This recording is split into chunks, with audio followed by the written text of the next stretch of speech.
Welcome to Unlock Financial Independence, the #1 financial independence podcast for physical therapists. I am your host, Matt McClanahan.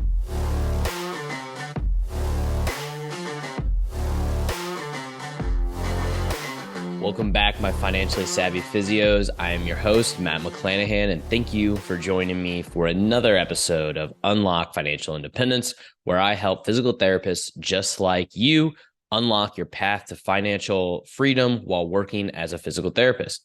If you're new to the channel, welcome. And for the old listeners make sure you join and engage in the Facebook group, Financial Independence for Physical Therapists.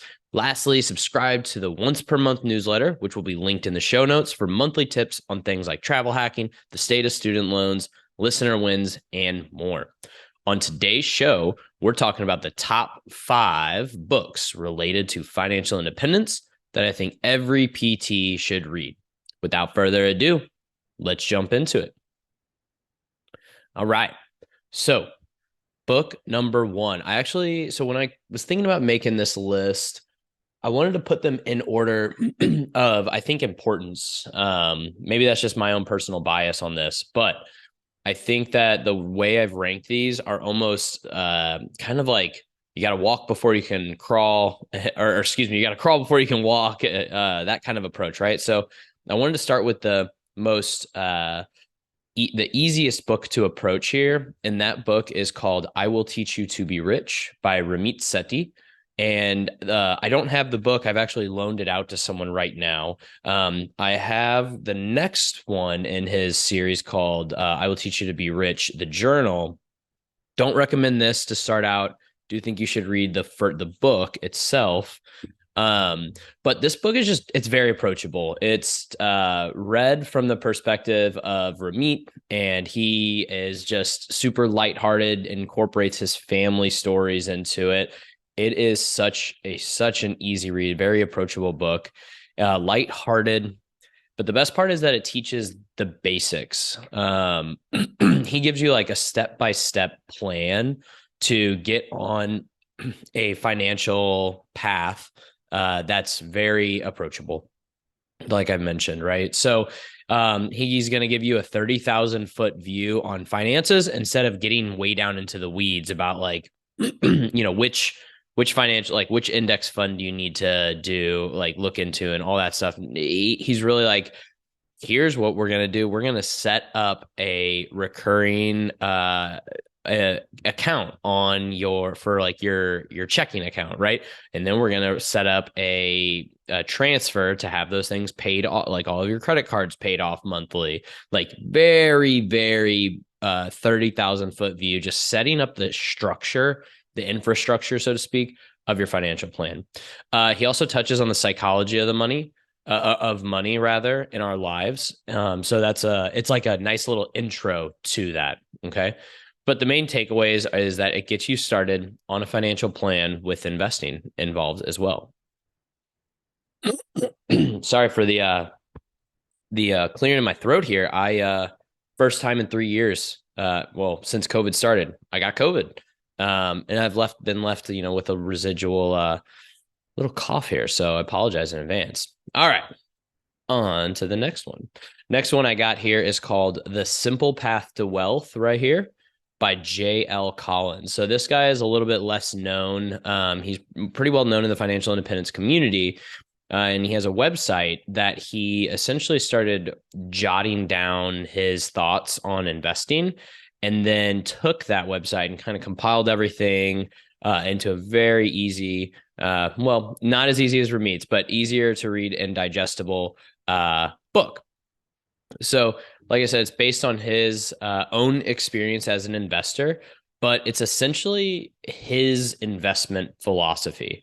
But the great thing I like about this book is that he wrote it for his daughter who doesn't like finances. And so you can tell it's an approachable book when someone who is very almost nerdy in the weeds with financial information is creating a book that he knows his daughter will be able to read, that she doesn't want to get in the weeds. She just wants to know, like, what's the simple path that I can take to become wealthy, right?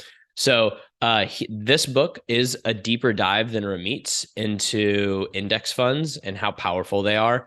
I definitely think that once you've digested Ramit's and you started taking action on that, the simple path to wealth is the next step here, because then you start to understand things a little bit better from that index funds side, particularly how markets work, why it's a safer bet, and you shouldn't be kind of giving money to these managers to take a fee, things like that. So understanding the market cycles through the course of history and realizing that the market goes down at times is kind of an entry point in this book. And you also have an introduction, like I said, to those fees on investment accounts, investments, and on actively managed funds. So this book starts to touch on different avenues that you can invest in once you have quite a bit more money. But that's at the end of this book. And so the next book here is called Quit Like a Millionaire, and it's by Christy Shin and I think her husband Bryce Loong. I've often wondered if he was put on here just for like royalty rights because they're married, but they have different last names on here. So if like something happens, one of them still gets money off I don't know, but I think she narrates it. It was all her idea, and then he's included in it as well. That being said, it's called Quit Like a Millionaire, No Gimmicks, Luck, or Trust Fund Required. The great thing about this book is it tells Christie's story of rags to riches.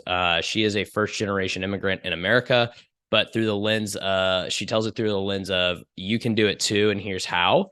Not necessarily from the lens of pull yourself up by your bootstraps and just go to work, which I think is the kind of a common message among some people, is that anyone can get rich. You can do it too. You just have to work hard and pull yourself up by your bootstraps, which, as physical therapists, we know there's a lot more than just hard work that goes into people getting better. There's things that work against you, such as social and psychological factors as well.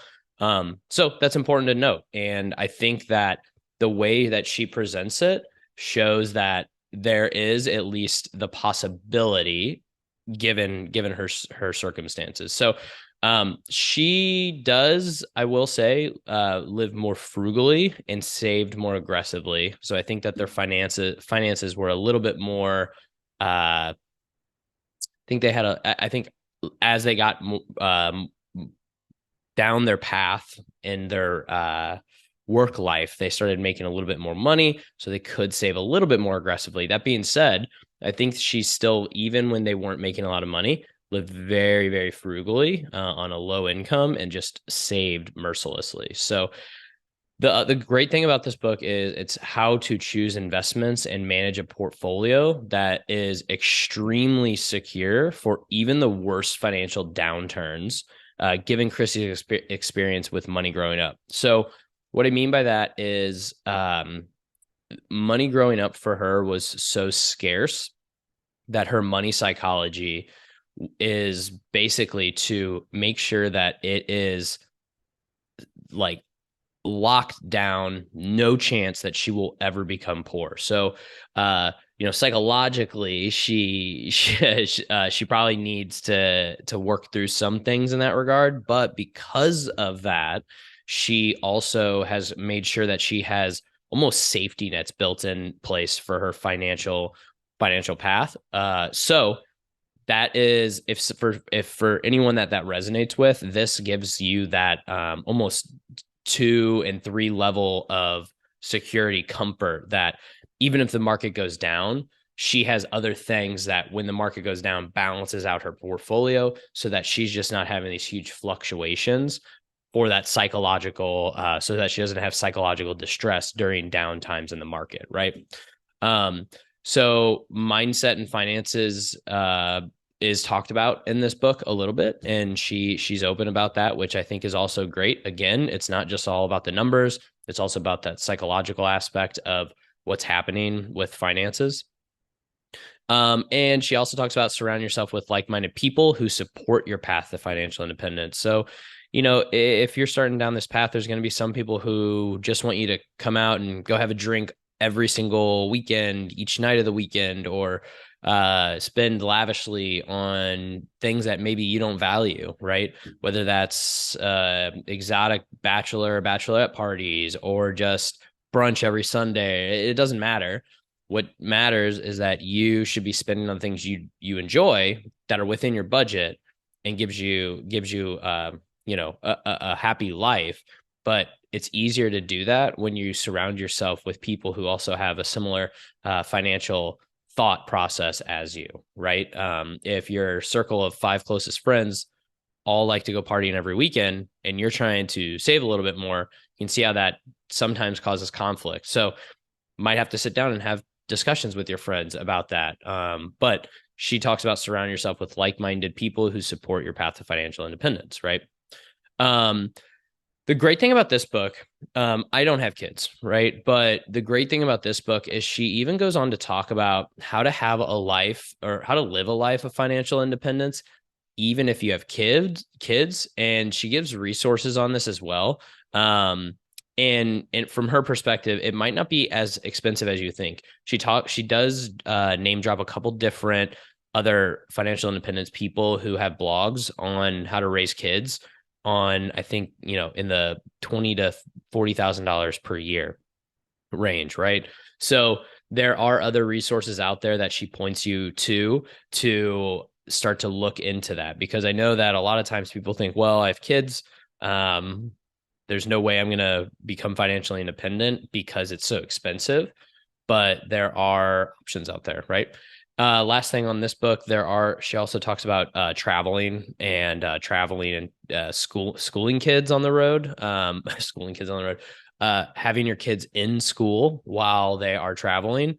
I forget the term she uses, travel educated, something like that. I can't really exactly remember right now, but great book. I think this is, once you understand finances from like the Ramit book, and you have like your bare bones out of the way, and now you're just kind of like, all right, now I want the full picture. I kind of understand things. This book I actually listened to on audiobook, and once I finished it, I had to buy it because there are different like drawings and like animation, not animations, but drawings and things that you can kind of look at, charts, things like that. And I bought it because I was like, I want to actually read this eventually, the physical copy. So I would highly recommend this book once you have kind of the basics out of the way. All right, cool. So the next one that I got here, I don't have the physical copy of this because I just listened to it on audiobook, but it's called The Psychology of Money by Morgan Housel. And he is, I forget his background, but the whole book is a deeper dive into our psychology effects and how it affects our spending. So it may not seem like it's going to help you on your path to financial independence. That being said, we all have money habits, right? And understanding our why, like our deeper understanding of why we have those, is absolutely essential for understanding how you respond, particularly when you start to have more money in the bank and then there's a market downturn, and why you respond the way you do. Do you start to check the stock market every day and wondering if you should pull your money out and things like that? This is a great book to start to understand that. So he talks about there's a difference between wealth and income, and wealth is what you accumulate while income is what you earn. And you should focus on wealth building rather than just income. And I think this is important for PTs because reimbursements are shit and student debt is high. And if you want to work in a setting you love, you may be hamstrung by your top end salary. So you should focus on your wealth building instead, right? He also talks about the role of luck in financial success. Luck plays a significant role in success, and he acknowledges and appreciates the role of luck in your own life. And then he also talks about the danger of financial complexity. So complexity means more things you have to watch and pay attention to. So if you're obsessing over minutia instead of living a life of happiness and purpose, things like that, Housel argues for a simple strategy that is effective. That's going to look different for everyone. For example, I have like a weekly deal that I go into and do my budget. I kind of look where the numbers are at. it seems simple enough for me. But for others, that seems like it's diving way too down into the details. I think with where I'm at, it works for me right now, but I'm willing to have that change later on. There's other people who just want to know, like, what do I have that I is not mine, that are fixed expenses? What is mine that I can spend, and what am I investing? And they keep a big picture like that. Whatever works for you. But you want to try to minimize complexity as much as you can. Okay. So the last thing he talks about is general advice, such as the power of compounding interest and how to avoid mistakes of investing too much into one single stock or trying to time the market. The book's not the best to dive into all that, given all the other books. I think we'll do that a little bit better, but he does talk about it. So I thought I would mention it. And then the last book, going to seem like not necessarily money related, but it's called First Time Home Buyer by Scott Trench and Mindy Jensen.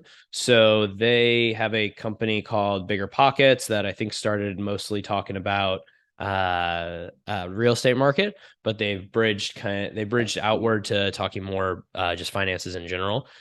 And the reason that this book made the list is because a home purchase is a huge decision, and sometimes it's not the best one for all of us, but it is our housing expense is probably the largest percent of our income goes towards each month. I think that is accurate. So they kind of basically make the point that here's what you should be thinking about before you make a home purchase. Here's like, is it even the right decision? If it is the right decision, here's the things you should think about before you even purchase. Like, what's your exit strategy, things like that. And then they go on to talk about how to make that purchase happen. But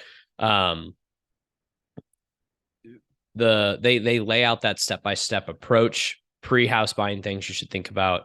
They even provide calculators to download to determine if purchasing or renting makes the most sense for you.